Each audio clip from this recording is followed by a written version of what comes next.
नमस्कार बंधू आणि भगिनींनो, तुमचं मेमरी बाईटमध्ये तुमचं पुन्हा एकदा सहस्र स्वागत आहे. कसे आहात सर्वजण? मजेत ना? बघा मित्रांनो, मी घेतलं आहे 30 दिवसाचं चॅलेंज आणि त्याच्यापैकी हा आपला 8वा दिवस आहे आणि आज 28 तारीख आहे, ती पण गेली. आणि 9वीचं आपलं पूर्ण झालं आहे, पण 10वीचं जे होतं की आपल्याला 14 दिवसात ते पूर्ण करायचे आहेत, त्याच्यापैकी आपले 1, 2, 3 दिवस चालले गेलेत आणि आपल्याला एका दिवसात एक लेसन पूर्ण करायचं होतं, पण मी 3 दिवसात 3 लेक्चर पूर्ण केले नाहीत. एक पण लेक्चर झालं नाही, अजून एक पण नाही. जे पहिलं चॅप्टर होतं ट्रिग्नोमेट्री, त्यालासुद्धा मी पूर्ण केलं नाही.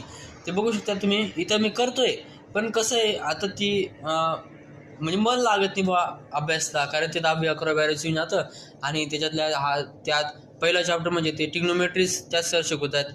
चांगली गोष्ट आहे, कठीण चॅप्टर पहिले घेऊन घेत आहेत म्हणून चांगली गोष्ट आहे. पण ट्रिग्नोमेट्री म्हणजे तुम्हाला माहिती आहे काय, तर ट्रिग्नोमेट्री करताना खूप म्हणजे कंटाळा येतो खूप, म्हणून माझं असं होतं आहे.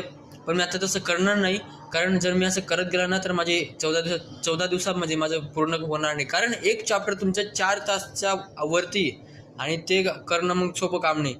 म्हणून मला आता करावं लागेल, काही ना काही करावं लागेल मला लवकर.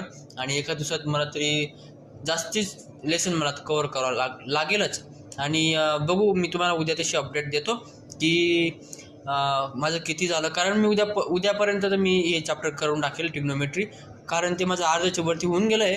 आणि तशी तुम्हाला अपडेट देतो उद्या. आणि मला सांगा, जर मला कमेंटमध्ये सांगा जर तुम्हाला काही क्वेश्चन्स किंवा फॉर्म्युले किंवा चॅप्टर थोडक्यात काहीतरी माहिती पाहिजे असेल शॉर्टमध्ये, तर मला सांगा, तशी मी तुम्हाला समजून देईल व्हिडिओमध्ये शॉर्टमध्ये. आणि इथं आपण थांबू. धन्यवाद.